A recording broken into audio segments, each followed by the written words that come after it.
సుధా, సుధా, ఎక్కడున్నావు? ఈ రోజు నన్ను భయపెట్టకు, నేను ఆల్రెడీ టెన్షన్ లోనే ఉన్నాను. మరి నేను వీళ్ళని భయపెట్టడానికి వచ్చాను, ఆడుకోవడానికి కదా వచ్చాను. నువ్వేంటంటే హాయిగా ఇక్కడ కూర్చొనున్నావు, నేను మాత్రం చాలా టెన్షన్ లో ఉన్నాను. నువ్వెందుకని టెన్షన్ పడుతున్నావు రత్న? నా డాన్స్ పర్ఫార్మెన్స్ వల్ల సుధా. నాకెందుకో ఇది నా పర్ఫార్మెన్స్ లా అనిపించడం లేదు, నాకు ఎగ్జామ్ లా అనిపిస్తోంది. ఇంతేనా? విషయం ఇదన్నమాట. అమ్మ ఈ రోజు మీకు ఒక స్టోరీ చెప్తారు, ఆ తర్వాత మీ టెన్షన్ తుర్రుమని ఎగిరిపోతుంది. Good idea. ఇప్పుడు మీరు చెప్పే తీరాలమ్మా. సరే సరే. It's story time with Sudha అమ్మా.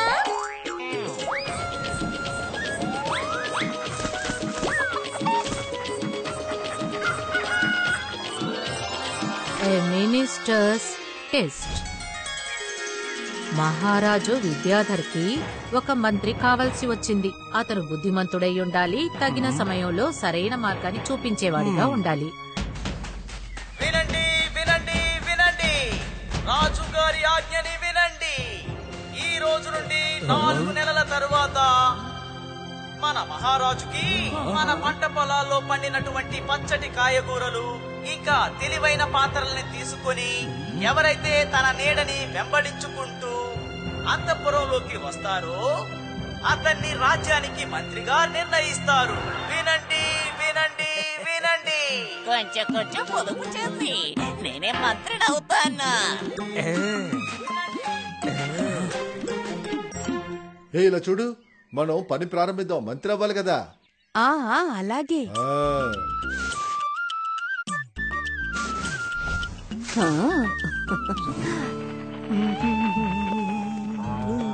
రాజభవనానికి తాజా కాయగూరలను తీసుకువెళ్లడానికి తమ పొలాల్లో పని చేసుకుంటూ ఉన్నారు.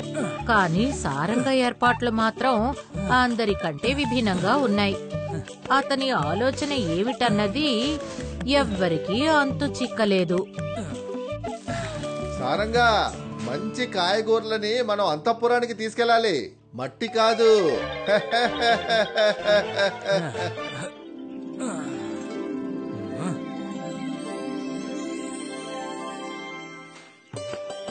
రోజులు వారాలు గడిచాయి. చివరికి ఆ రోజు రానే వచ్చింది. అందరూ వాళ్ల కాయగూరలు పళ్ళు రాజభవనానికి తీసుకువెళ్లాల్సిన రోజు అది. ఇదిగో పెదైనా, నేనే మంత్రి అవుతానా?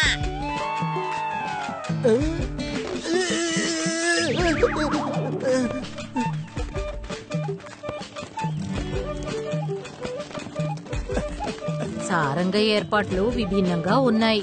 చివరికి అతను వెళ్లే మార్గం కూడా. అన్నా, సారంగేంటి అటువైపుగా వెళ్తున్నాడు?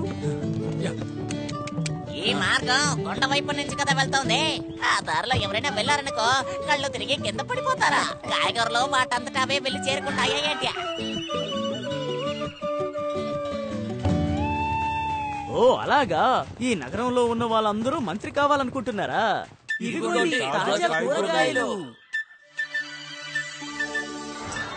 దీన్ని కాస్త చూడండి. వీటిని కూడా చూడండి. కాయగూరలన్నీ చాలా బాగున్నాయి, కానీ మీరు మీ నీడని వెంబడించే కదా వచ్చి ఉండాలి. ప్రకటించిన దాన్ని మీరు వినలేదా? తాజా కాయగూరలను తీసుకువెళ్లి ఇస్తే మంత్రి అయిపోవచ్చని అందరూ అనుకున్నారు. అందువల్ల తమ నీడతో పాటు తమ జ్ఞానాన్ని కూడా వదిలేసొచ్చారు. కాని సారంగా బుద్ధిమంతుడు. నీడని అనుసరిస్తూ రావాలని చెప్పిన వెంటనే అతను బాగా అర్థం చేసుకున్నాడు. మహారాజు గారి మాటలకు అర్థం ఏంటంటే రాజభవనంలోకి పశ్చిమ ద్వారంలోంచి రావాలి అని. అక్కడ సూర్యకాంతి లోపలికొచ్చే వారి వీపు మీద పడ్డం వల్ల వాళ్ల నీడ ముందు కనిపిస్తుంది. ముంగి గమనించావా? మహారాజు గారు అడిగింది పచ్చడి కూరగాయలు, కానీ ఇతనేంటి మట్టిని తీసుకెళ్తున్నాడు? ఇతను ఇంత మూర్ఖుడుగా ఉంటాడని నేను ఊహించలేదు. ఖచ్చితంగా ఏదో ఒక ఆలోచనలో ఈ తాజా కాయగూరలన్నీ రాజభవనంలోకి వెళ్లి చేరుతాయి చూడు. అయితే ఇతను మంత్రి అయిపోతాడా? అదే కాదు, వీళ్ళ కాయగూరని దొంగతనం చేసి మనం మంత్రులైపోదాం. నువ్వేమంటావు? ఆ తర్వాత దొంగతనం చేయాల్సిన అవసరమే ఉండదు కదా.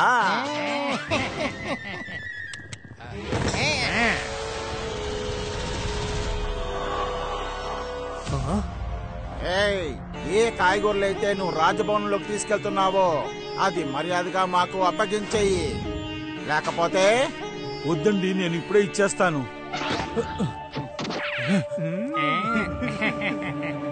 ఇదిగోండి, ఇది పెట్టుకోండి. దీన్ని మహారాజు గారి ముందు తెరవండి. దానికి ముందు తెరిచారంటే ఆ తర్వాత గాలి వెళ్లి కాయగూరలంతా పాడైపోతాయి. అర్థం చేసుకున్నాం.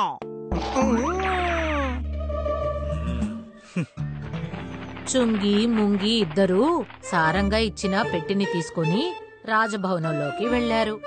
మహారాజు గారు వర్ధిల్లాలి.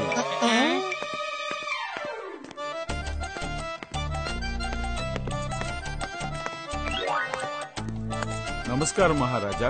అద్భుతం, నువ్వు నీ నీడని వెంబడిస్తూనే వచ్చావు. కానీ నువ్వు తీసుకురావాల్సిన కాయగూరలేవి? ఉంటే కదా తీసుకొస్తానికి మహారాజా. ఏం తీసుకొచ్చిన తాజా కాయగూరల్ని చూడండి. మంత్రి అయిన తర్వాత మేము ఇలాంటి వాళ్ళని చూసుకుంటాం. వీళ్ళందరూ మీ సమయాన్ని వృధా చేస్తున్నారు మహారాజా. సరే, ముందు నువ్వు తీసుకొచ్చిన కాయగూరలు చూస్తాను.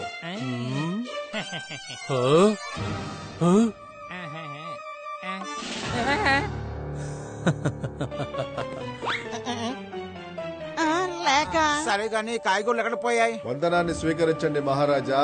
మేము దొంగలం, మంత్రి అవ్వాలన్న ఆశతో దొంగలించుకొని వచ్చాం. దీనికోసం మీరు మాకు శిక్ష విధించండి. వీరులారా, వీళ్ళని చీకటి గదిలో బంధించండి. నేను చెప్పాను కదా సారంగ బుద్ధిమంతుడని. ఇప్పుడు అతని వంతు. గ్రామ ప్రజలు ఏమని ఆలోచించారంటే సారంగా మట్టి తీసుకువెళ్తున్నాడని. కానీ అది మట్టి మాత్రమే కాదు, అందులో కాయగూరలు ఇంకా క్యారెట్ కూడా ఉన్నాయి.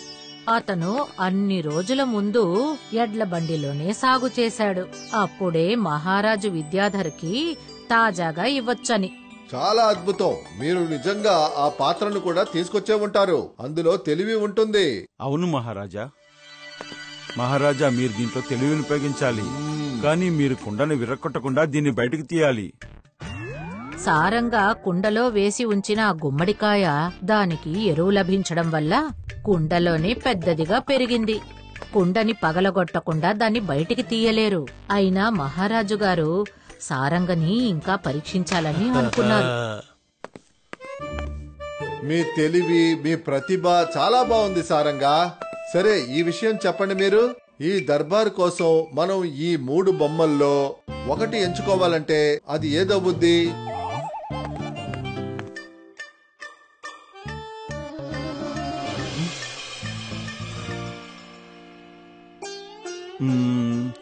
నాకు 3 ఊసలు కావాలి మహారాజా. ఖచ్చితంగా.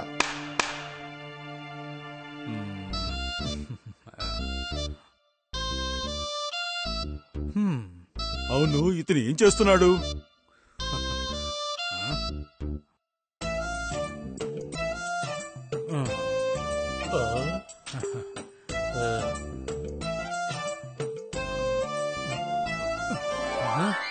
ఈ బొమ్మ మన దర్బార్కి సరిగ్గా ఉంటుంది మహారాజా.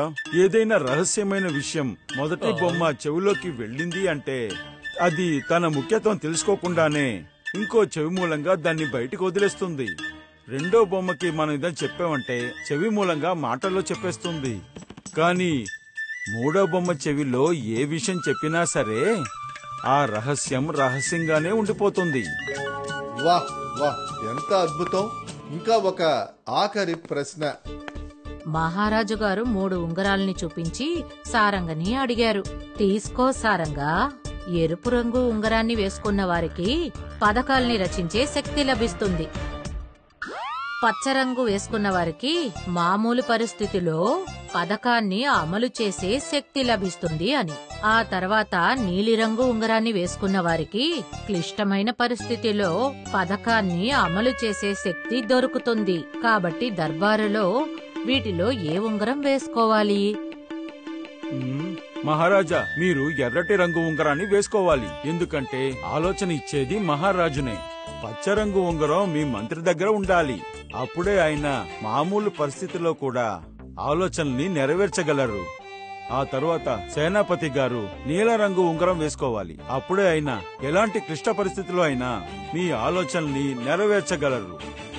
వాహ్, అద్భుతం! నువ్వు నిజంగా తెలివిగలవాడివి సారంగా. మహారాజా, ఈ విధంగానే తన బుద్ధి బలంతో సారంగా విజయనగరానికి మంత్రి అయ్యాడు. తర్వాత తన రాజ్యం కోసం ఇంకా ప్రజల మంచి కోసం ఎన్నో సంవత్సరాలు పనిచేశాడు. టెన్షన్ పడితే ఇవన్నీ జరుగుతాయా? ఎలాంటి టెన్షన్ తీసుకోకుండా సారంగా శోధన టైంలో బాగా ఆలోచించి సరైన సమాధానం చెప్పాడు. అన్నట్టు మీ దగ్గర డాన్స్ టాలెంట్ ఉంది కదా, అలాంటప్పుడు టెన్షన్ ఎందుకు? ఇక నేను టెన్షన్ పడకుండా నా పర్ఫార్మెన్స్ చేస్తాను. Thank you Sudha. If you like this video, subscribe to our channel Murthy Media. మట్టలు నెట్టప్పు మని పడిను చెక్కాదే తిరిగి తిరిగిను నిజంగా నిజంగా కథ వినిపించెను బచ్చా నేను పుల్పు తీపి తినిపించెను చిన్నారి పిల్లలు అమ్మమ్మ నాన్నమ్మను చిన్నారి పిల్లలు అమ్మమ్మ నాన్నమ్మను